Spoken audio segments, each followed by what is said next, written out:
What's going on, guys? This is Rob. If you guys enjoy my content, make sure you hit the subscribe button and make sure you hit that little bell so you never miss out on my sexy voice.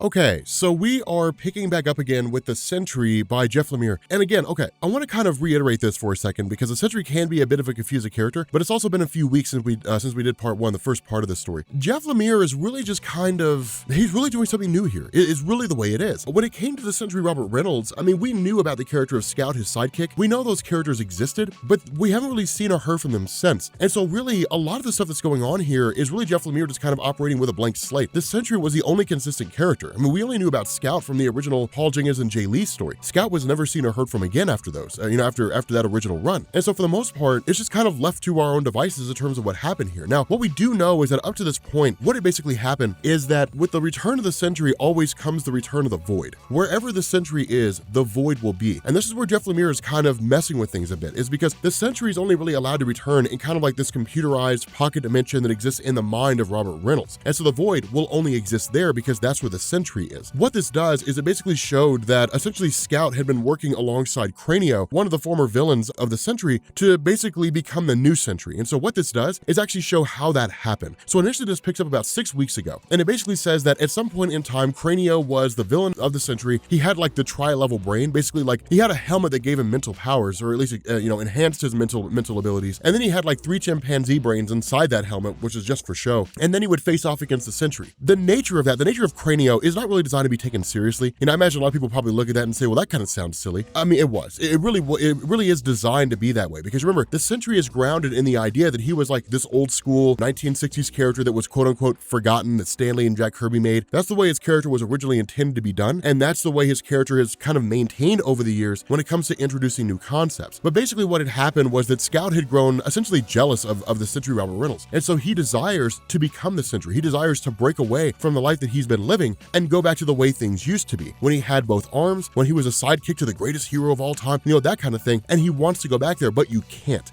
And that's kind of the nature of Jeff Lemire's story here, is you cannot go back. You can never go back to the way things used to be. You can never go back to the way things were back in the day. All you can ever do is move forward and make the best of where you are now and look back on those memories fondly, but you can never return to them. But with Scout, he can't help but do that. His life is grounded in the way things used to be, and he doesn't want to be in the current moment. And so when he sits down with Cranio, of course, Cranio is basically serving time in the Raft. Of course, the Raft basically being a major superhero or supervillain prison. But Scout sits down with him and says, what if I told you we could find a way to go back to the way things used to be? When you and I were like, when I was a sidekick of the Sentry and you were the main bad guy. It's interesting here because Scout's trying to rebuild the world as he remembers it, which is a very bad thing. That's a very, very, very dangerous thing. Living in the past will not allow you to cope with the future. It won't allow you to cope with the here and now. Now, there's always something beneficial to be found about the life you live at the moment. And so it's one of those things that he just simply doesn't recognize. And so what ends up happening here is Scout tells Cranio, look, there's a way to do this. There's a way for me to recreate the Golden Guardian serum, the Sentry serum, so I can go back to being Scout again, and then you can go back to being Cranio. But the response of Cranio is, look, there is no way to duplicate the serum. So I want to talk about that for a second. It's the nature of the Sentry. I want to talk about that. So when it comes to these these superpowered things, the Infinity Formula that basically made Nick Fury immortal so long as he took it, the serum of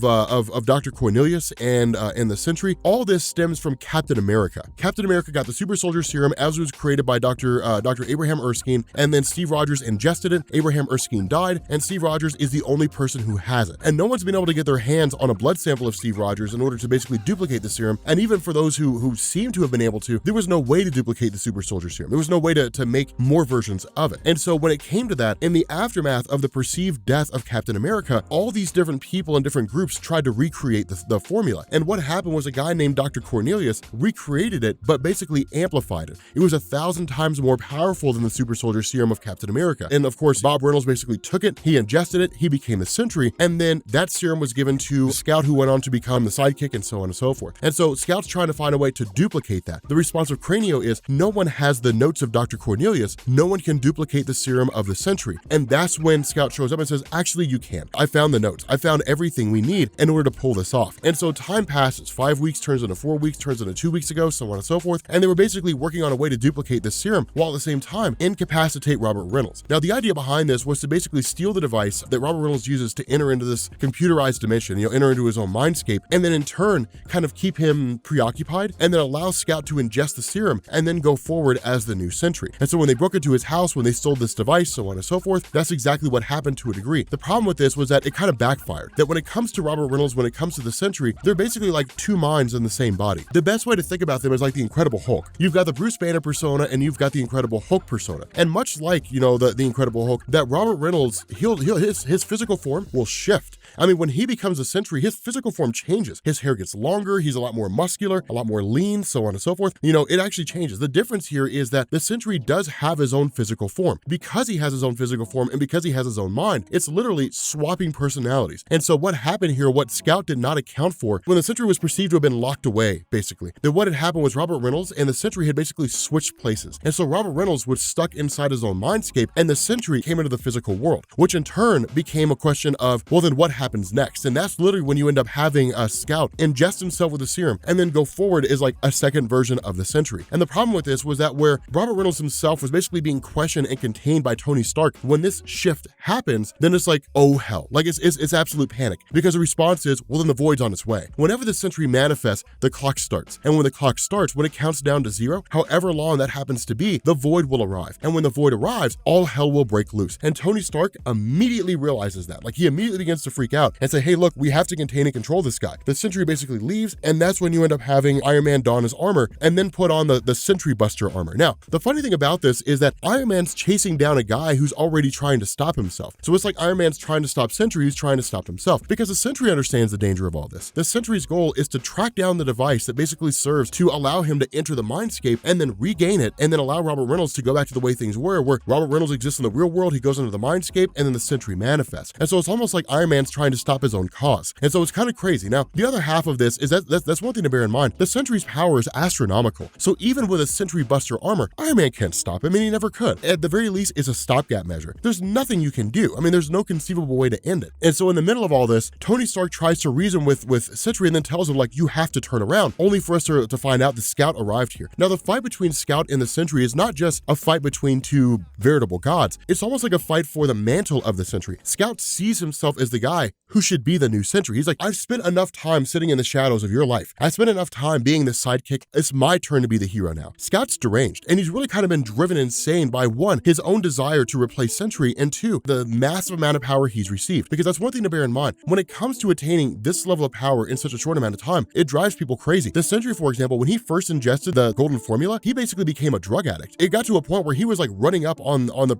Professor Cornelius and just being like, dude, I need the serum, man. Like, I need some more of that serum, dude. Like, I need it. It became a drug for him. And so in that moment with these two fighting each other, there's not a whole lot that Iron Man can do here. The other half of this is that Cranio really kind of reasons, well, then we have to keep Robert Reynolds at bay. We have to find a way to basically shut him down entirely. Because if Robert Reynolds basically dies, or at least if he's destroyed, then that in turn would lead to the Sentry kind of shutting down as well. Technically, they're not supposed to exist in two physical forms. This is all kind of going on inside the mind of Robert Reynolds. Like, you have the Sentry in the real world, and you've got Robert Reynolds in the mind of the Sentry. So it's kind of one of those crazy things. While the Sentry is fighting, it's kind of hard to grasp. So to explain this here, while the Sentry is fighting Scout in the Sentry's own mind, Cranio is fighting Robert Reynolds. It's basically how this unfolding. And so the desire is, okay, try to find a way to reverse the whole situation. The issue with this is that as Robert Reynolds runs through his own mind, as he's running through and trying to figure out a way to end all this, the question he asks is, what if I've been doing this wrong all this time? Whenever I became the Sentry, I was always afraid the void would come back. I was always afraid the void would return. So what if that's not how things were supposed to be? If the void is all the darkness of the Sentry, this unrivaled power, if that's what the void is, well, then the void's a part of everyone. Everybody's got their darker side. And so what he does, he sits down and reads it, and he says, if I always avoided the void, if I always tried to keep him away, then I'm incomplete. I am an incomplete being because I am devoid of my darker side. So what if I allow that darker side in? What if I join that darker side? What if the void and the Sentry and Robert Reynolds all become one singular person? Then what happens? And that's one of those funny things, because the void doesn't talk Robert Reynolds into it. And so where this fight is going on in the real world between Scout and Sentry, in the Sentry's mind, Robert Robert Reynolds merges with the Void. He joins with the Void, and the Void takes over the Sentry in his entirety. And when that happens, the Sentry is totally reborn as a wholly new being, the Sentry as he was supposed to exist. And he looks pretty badass. Like, he looks pretty awesome. The funny thing about this is that when you're talking about the Sentry and the Void, you're basically talking about some level of power that was split in half. And so if they each had half of the power they're supposed to have, if the Sentry, as powerful as he is, was only ever half as powerful as he was supposed to be, and the other half of that power resided in the Void, then when they join together, the Sentry's power, as we've seen him in Marvel Comics, is essentially doubled. He's basically godlike in terms of his abilities. Like, the Sentry becomes God is basically what this is. And we know this because when you have Scout, who has the power of the Sentry as we've seen him so far, he's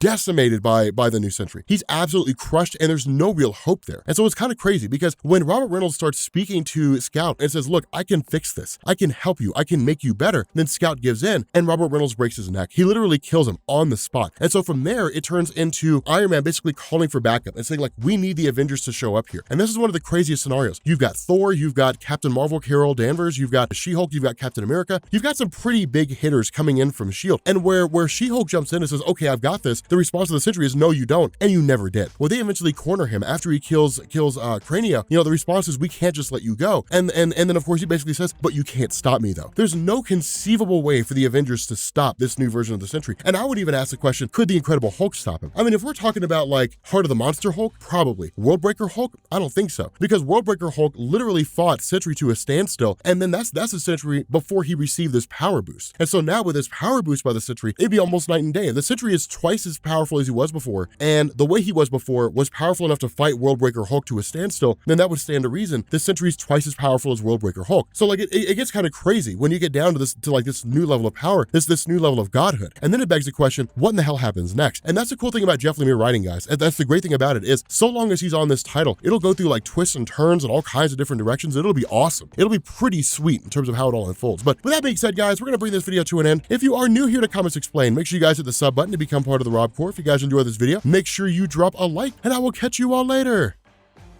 Peace.